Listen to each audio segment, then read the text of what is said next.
تو کیا آپ سمجھتے ہیں کہ کتنا امپیکٹ پڑے گا فورن انویسٹمنٹ پہ اور ٹورزم پہ؟ جی آپ نے بالکل ٹھیک کہا.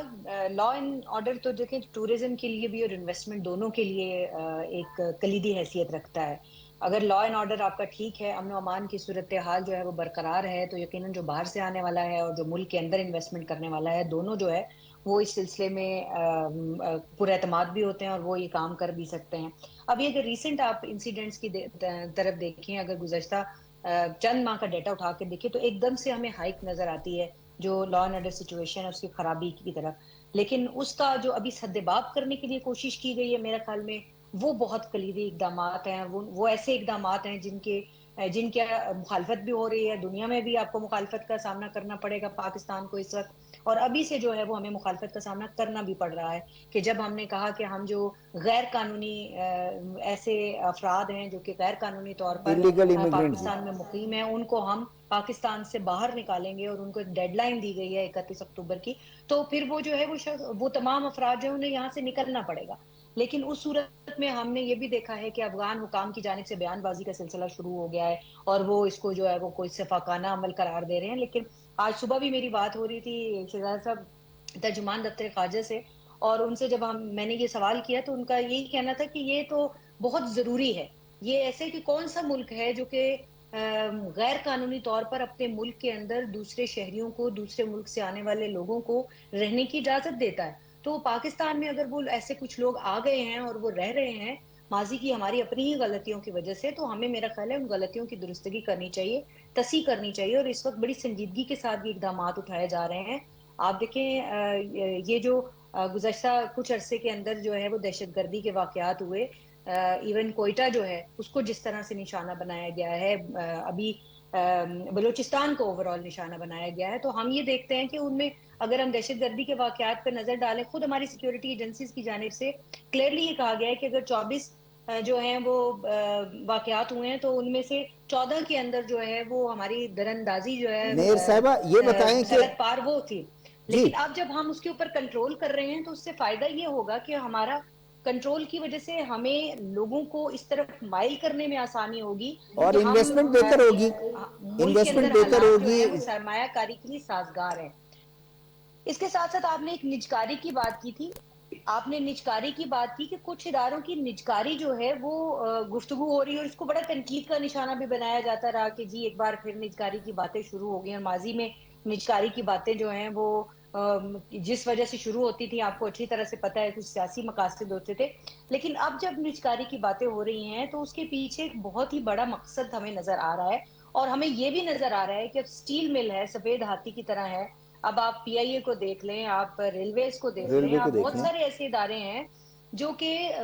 سالانہ یہاں سے اربوں روپے کا خسارہ جو ہے وہ پاکستان کے حصے میں ڈال رہے ہیں. تو اگر وہ ان کی نجکاری ہو جاتی ہے ابھی، بلکہ کچھ جو آئی پی پیز کے معاہدوں کی جو بات ہو رہی ہے وہ بھی بڑی امپورٹنٹ ہے، اس کے اوپر بھی ضرور بات ہوتی رہنی جی چاہیے. اس پہ بھی ریوائز کر رہے ہیں اس کیونکہ کو. اگر ہم ان سفید ہاتھیوں کو باندھیں گے نہیں تو پھر ہم کس طرح سے ایکسپیکٹ کر سکتے ہیں کہ ملک کے حالات درست ہوں گے؟ کیونکہ ہمیں وہ جو سفید ہاتھی ہیں ان کا علاج پہلے کرنا پڑے گا، اس کے بعد جو ہے وہ معاملات آگے بڑھیں گے.